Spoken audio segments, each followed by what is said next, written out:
Monsieur le Président du département des Côtes-d'Armor, Madame la conseillère régionale, au titre de présidence de la région Bretagne, j'ai vu aussi Arnaud tout à l'heure, je ne sais pas, je ne le vois plus là-bas. Monsieur le Président d'agglomération, j'ai Guingamp, un pôle agglomération, Mesdames et Messieurs les maires, Mesdames et Messieurs les élus départementaux, intercommunaux et municipaux. Alors je sais qu'Annie devait venir, mais je ne la vois pas. Au cas où, Madame la sénatrice, Monsieur le sénateur, Madame la secrétaire générale de la sous-préfecture de Lannion, Monsieur le commandant du SDIS, Monsieur le commandant de gendarmerie, Monsieur le commandant divisionnaire, je ne sais pas s'il a dû s'échapper ou pas, Mesdames et Messieurs les présidents d'associations, chefs d'entreprise, commerçants et artisans, professions libérales, directeurs des établissements d'enseignement ou leurs représentants, Mesdames et Messieurs les représentants des services publics, des administrations et des corps constitués. Mesdames, Messieurs, soyez les bienvenus pour ce moment de convivialité et de partage où nous célébrons ensemble le début de l'année 2024. Je me dois avant tout d'excuser Monsieur le préfet du département, retenu par d'autres engagements, vous l'aurez bien compris, et qui m'a demandé de vous transmettre ses bons vœux. Voilà qui est fait. J'excuse également notre sous-préfet, qui va quitter notre territoire pour remplir de non moins hautes fonctions au ministère de la Culture. Je l'ai eu plusieurs fois au téléphone ces derniers jours, et je sais qu'il aurait aimé être là ce soir. Je crois que son expérience dans le Trégor, certes éphémère, lui a laissé de bons souvenirs. Je l'espère en tout cas, ça pourra s'avérer utile lorsqu'il faudra que l'on évoque ensemble le carré magique au plus haut de l'État. Vous tous, en tout cas, merci à vous d'être là. Je veux avoir une pensée liminaire pour les élus ou anciens élus qui nous ont quittés cette année. Je ne vais pas les citer tous, mais sont concernées les communes de Bérette, de Plestin, de Ploumilliau, de Tonquédec, entre autres. Ils ont été des élus précieux dans leur commune et dans le Trégor. Nous pensons également à leurs familles. Quand je songe à l'année écoulée, beaucoup de souvenirs peuvent refaire surface. Mais 2023 restera marqué pour moi par les difficultés que les élus locaux ont rencontrées dans l'exercice de leur mandat. Disons que le climat a manqué de sérénité et surtout de respect. Je tiens donc à saluer tout spécialement ce soir ceux qui ont subi des attaques injustifiées et injustifiables. Nos élus de terrain, ceux de Plougrescant ou d'ailleurs, ceux qui, avec des équipes réduites, avec des moyens financiers contraints, sont tous les jours à pied d'œuvre et se démènent pour le bien-être de leurs concitoyens. Bravo à eux, bravo à celles et ceux qui dépassent les commentaires nauséabonds et calomnieux des réseaux sociaux, bravo à celles et ceux qui dépassent les critiques outrancières, les attaques personnelles ou pire encore, qui visent leur famille. Bravo aussi aux équipes municipales et aux adjoints qui s'engagent pour leur commune. Un des maires du Trégor a dit la semaine dernière « Être élu, c'est jongler avec les incertitudes ». C'était d'ailleurs ici même, je crois, il y a 8 jours, n'est-ce pas, Paul? Oui, jongler avec les incertitudes, rassurer aussi, savoir répondre à l'urgence, au questionnement, à la détresse, à la tempête même, pour ceux qui se commémorent il y a 3 mois. Le quotidien d'un maire, c'est de trouver des solutions, c'est de pouvoir répondre à l'imprévisible. C'est un rôle difficile que nous assumons avec détermination parce que c'est d'abord vers nous, les maires, que se tournent les habitants. Le maire reste encore le premier recours, une sorte de référence. En 2024, Lannion Trégor Communauté sera encore et toujours aux côtés des maires. pour les aider justement à répondre à l'imprévisible. L'Agnon Trégor Communauté est au service des communes. Est-il nécessaire de préciser que l'intérêt territorial n'a jamais été la somme des intérêts particuliers? Il est vrai que ça va de soi, mais ça va encore mieux en le disant. Chacun comprend la nécessité d'une solidarité territoriale active. Mais il est toujours tentant de considérer l'Agnon Trégor Communauté comme un système de politique de guichet, où l'intérêt de la commune passe avant tout. Les politiques territorialisées de l'agglomération impliquent une grande pédagogie, car il est essentiel de mobiliser la responsabilité collective. En 2024, pour servir l'intérêt communal, ma ligne de conduite ne changera pas. Elle est à la fois simple, même si elle n'est pas facile. Je veux faire rayonner le Trégor. Je veux assumer la transition écologique et je veux poursuivre les développements du Trégor. Je vous assure, les deux ne sont pas incompatibles. Le Trégor est plein de ressources, ressources humaines, ressources naturelles, ressources économiques, ressources culturelles ou encore touristiques ou patrimoniales. Et toutes ces ressources ne demandent qu'à grandir. Je ressens et je constate chaque semaine, dans les rencontres que je fais sur le terrain, avec les habitants, avec les entreprises, avec les investisseurs, avec les acteurs associatifs du territoire, il y a cette reconnaissance, cette petite musique. Le Trégor attire. Il y a une dynamique en route, il y a une envie de développement, il y a un attrait du territoire.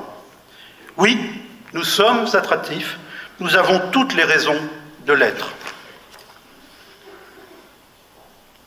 Mon rôle, celui de l'agglomération, c'est de préserver, de faire grandir et de faire prospérer cette petite musique. Pour accompagner la dynamique du Trégor en 2024, ma méthode restera donc la même. Ma méthode politique est maintenant connue et reconnue, je crois.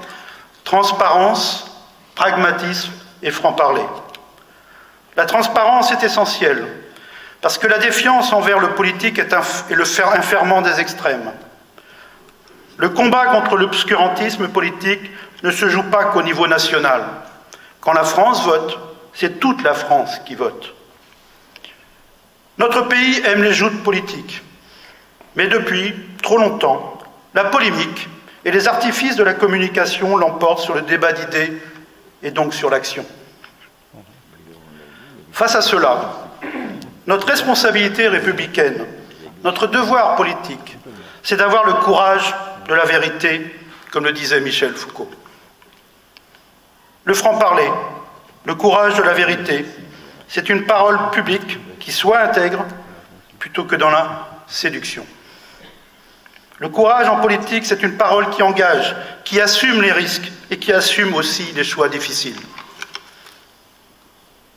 Je vais prendre un exemple d'actualité, certes pas le dernier au regard des activités des derniers jours.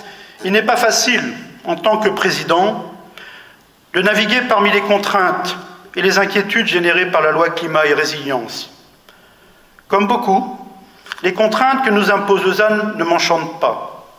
Et comme tout le monde, je mesure à quel point la loi est nécessaire.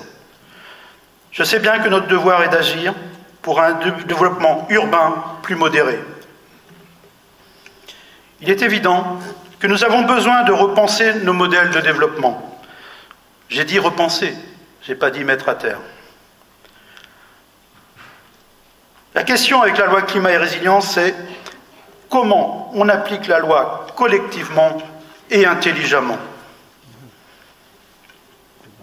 Face à des lois complexes, il faut qu'on puisse trouver parfois la voie d'équilibre pour ne pas être dans l'application arithmétique bête et méchante. Nous avons choisi de ne pas suivre le critère purement arithmétique de la population.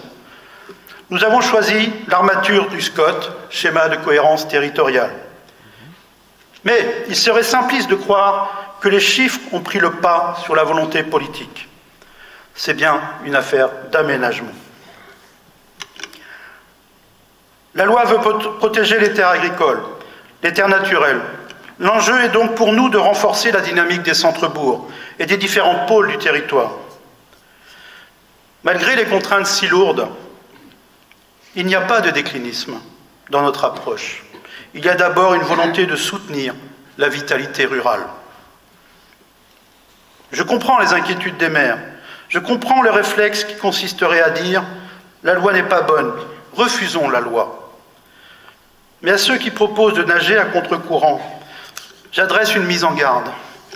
Qui sommes-nous pour décrier d'autres élus de la République? Les députés ont voté, je le rappelle, eux aussi, ils doivent être respectés. La loi climat et résilience a été adoptée sans le 49.3. Notre société, comme beaucoup d'autres en Europe, est en tension. Nous sentons bien que les élections européennes de cette année pourraient nous rappeler à notre passé le plus sombre. Dans un flot médiatique continu de polémiques et de crises, dans la cacophonie des démagogues, où la vérité est abandonnée à celui qui parlera le plus fort, alors que l'inflation se fait sentir chaque fin de mois un peu plus, il est essentiel d'assumer notre responsabilité collective. La pensée critique, citoyenne et républicaine, est affaiblie. Elle est affaiblie car dans le débat public, il ne s'agit plus de déployer une dialectique de la raison. Il s'agit de savoir qui a totalement tort et qui a totalement raison. Il n'y a pas de demi-mesure. Les élus locaux doivent élever les débats, quitter les ornières des polémiques stériles, en partageant le sens profond de l'action publique. Le président des Côtes-d'Armor, que je salue à nouveau ce soir, en est conscient, je le sais. Sinon, cher Christian, tu n'organiserais pas dans quelques jours, ici même, des états généraux de l'information. Lannion-Trégor Communauté et la ville de Lannion sont associés dans cet événement. Notre objectif commun est de redonner à nos jeunes et aux pédagogues qui les accompagnent des repères pour reprendre la main sur une pensée critique. C'est dans ce contexte que les élus ont un devoir, celui de montrer l'exemple, de projeter l'image d'une société où l'on peut se parler sans invective, où l'on sait s'écouter. Ce que je dis là, c'est du concret, ce n'est pas un vœu pieux. Lannion-Trégor Communauté en est la démonstration. Nous, élus trégorois des 57 communes, nous ne sommes pas tous du même bord politique. Désolé pour ceux qui l'apprennent ce soir. Deux choses nous font avancer. D'abord, nous servons l'intérêt du Trégor. Ensuite, nous ne cherchons pas à avoir raison contre l'autre. C'est précisément tout le secret.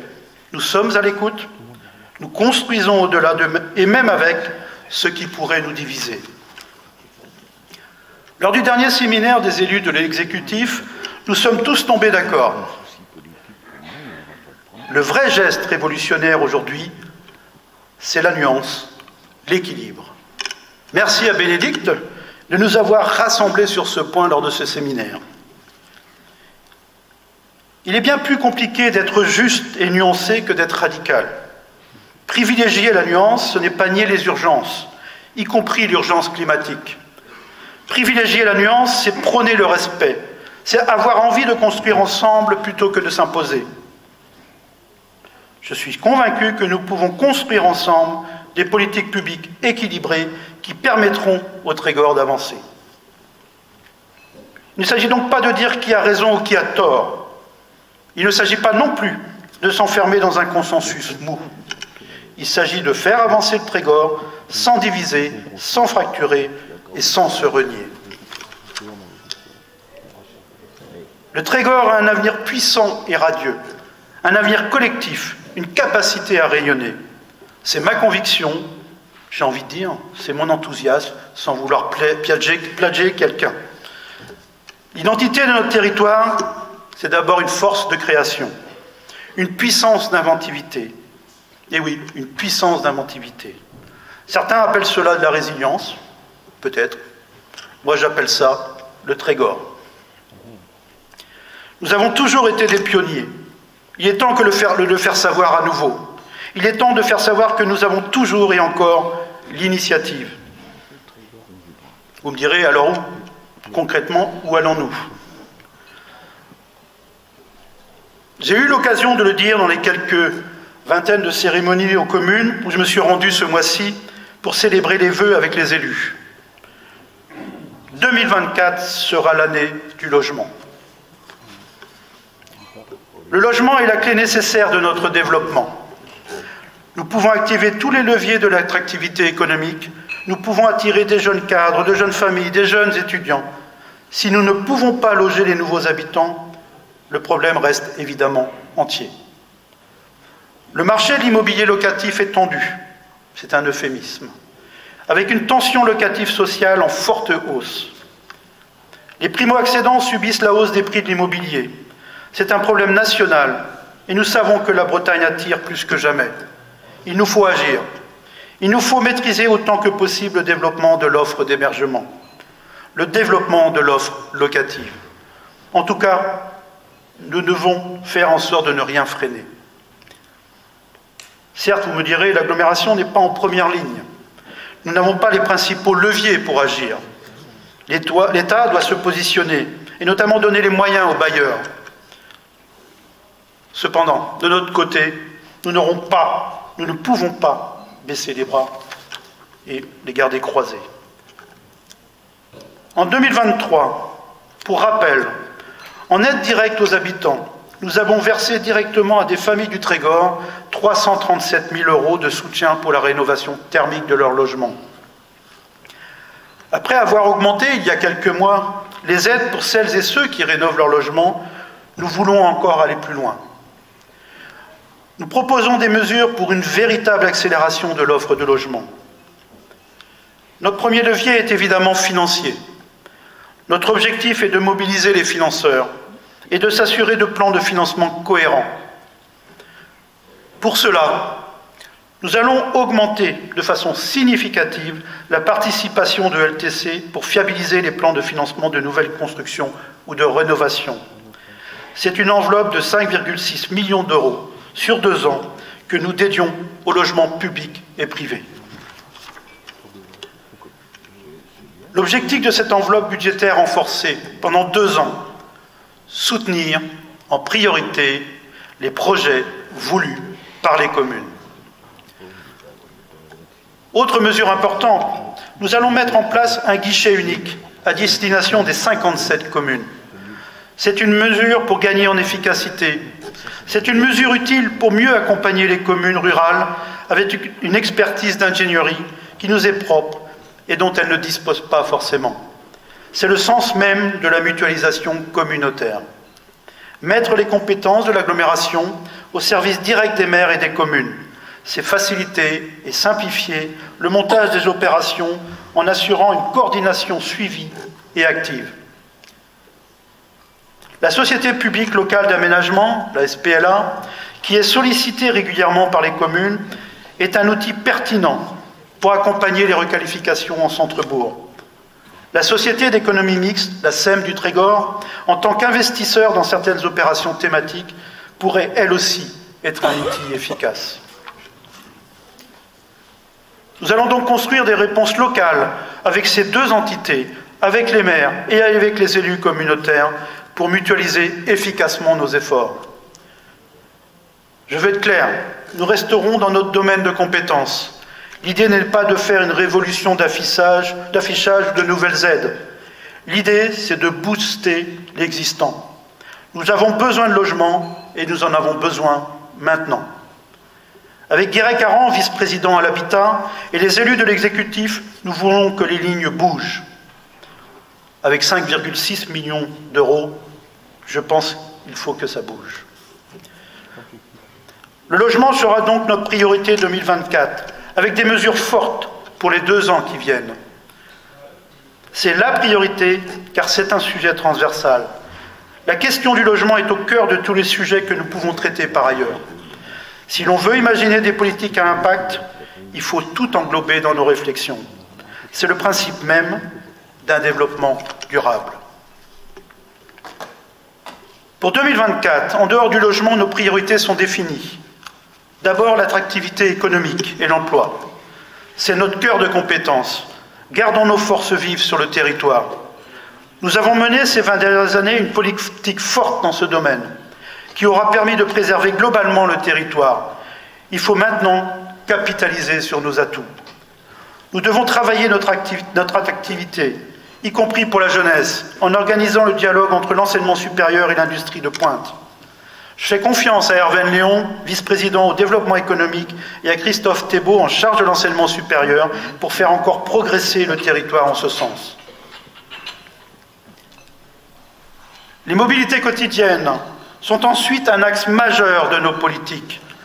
C'est par les mobilités qu'on peut vivre en territoire, par l'accès aux services publics, à nos antennes de France Service et par l'accès à la vie associative et culturelle, à la santé et bien évidemment à l'emploi. Pour l'année à venir, notre outil de référence sera bien sûr le plan de mobilité que pilote Karine, la vice-présidente aux mobilités. À travers un programme d'action cohérent, il nous faut aussi encourager et accompagner les grandes entreprises dans leur propre plan de mobilité et soutenir les initiatives qui essayent de supprimer les freins d'accès à l'emploi en lien avec la mobilité. La décarbonation de notre propre flotte est entamée. Cela représente un investissement conséquent. Il faut poursuivre en ce sens, en restant humble face au défi qui est le nôtre.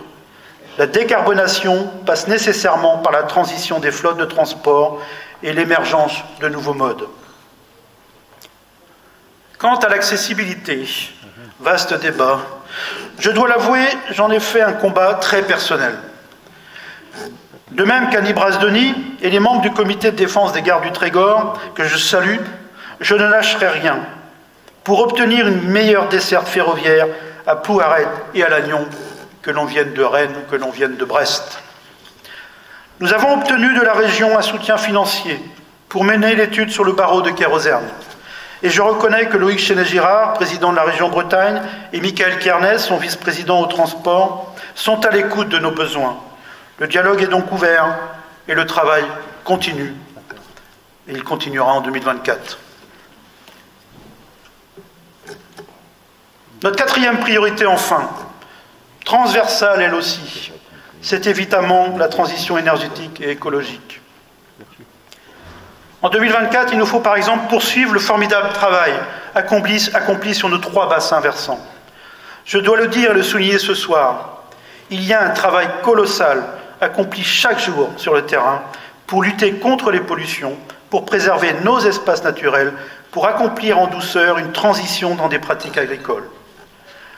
Lannion Trégor Communauté est vraiment fière de tout ce qui peut être mis en œuvre dans ce domaine. Yann Cargoat, Annie Brasdoni et Éric Lecreurer sont à la tête de ces politiques dans leurs bassins versants respectifs. Je les remercie de leur investissement. Nous poursuivrons toutes ces actions avec la même conviction dans le cadre du plan climat-air-énergie territorial, le PCAET. Et nous en développerons d'autres, avec notamment l'élaboration d'un schéma de développement du photovoltaïque.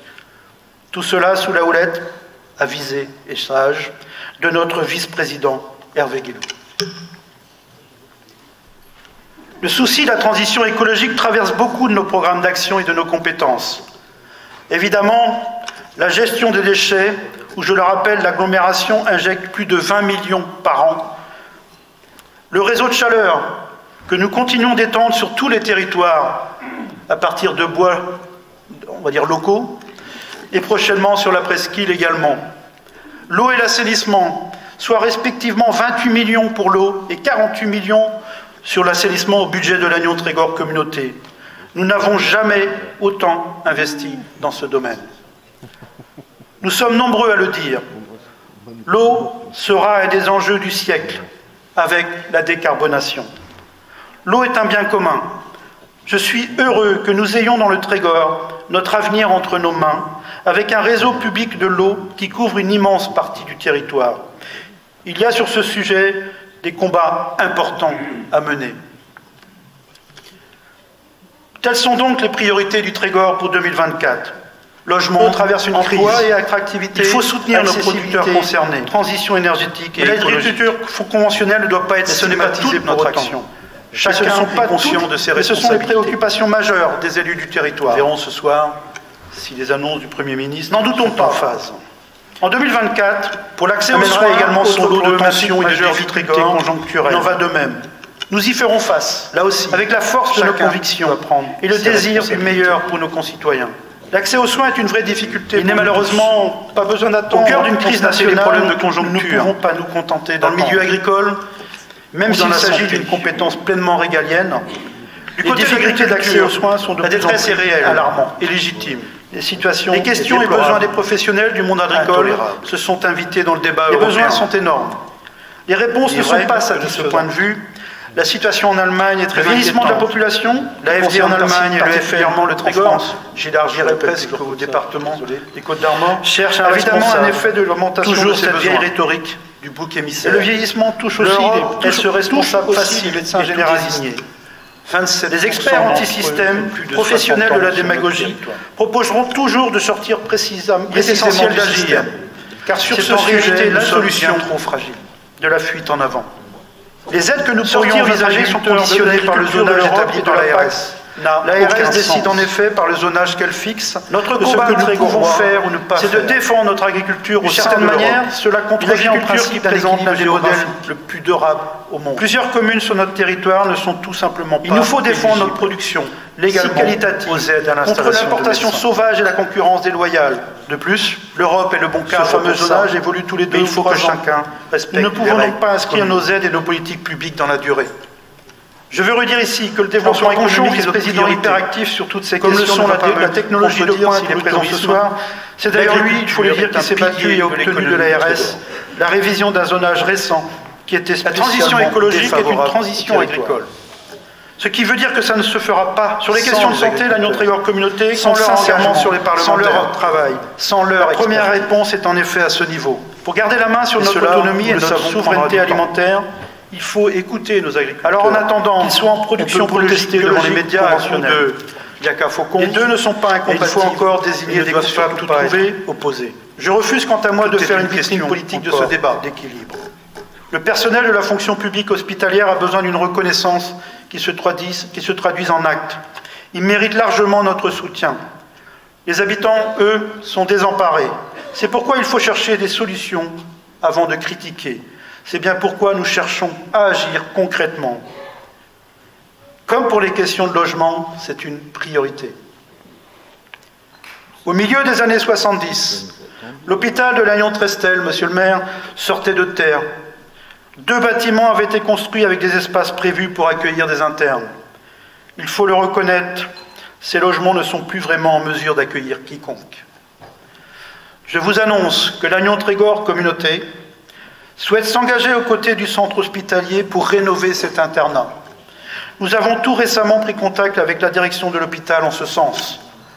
Nous en appellerons bien sûr à l'ARS et à toutes les bonnes volontés institutionnelles, mais il faut essayer de réhabiliter ces logements pour se donner une chance d'attirer plus de médecins, stagiaires ou internes, voire des externes.